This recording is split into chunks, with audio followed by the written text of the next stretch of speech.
Здравствуйте! В данном видеоматериале мы с вами рассмотрим некоторые возможности и функции роли врача. Давайте рассмотрим, как осуществить перевод пациента в другое отделение. Для этого выбираем действие «Редактировать».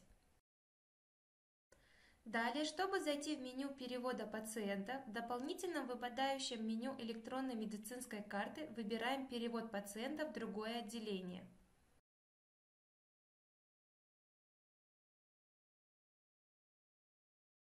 В данном меню нам будет доступен перевод пациента в другое отделение, а также перевод пациента другому врачу в вашем же отделении. Чтобы перевести пациента в другое отделение, необходимо выбрать отделение, куда переводится пациент. Также указать дату и время перевода пациента.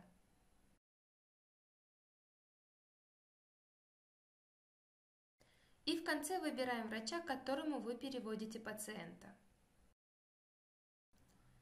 Как только мы заполнили все поля, нажимаем «Сохранить», и пациент будет успешно переведен в другое отделение. Чтобы перевести пациента внутри своего отделения к другому врачу, нужно выбрать врача, также указать дату и время.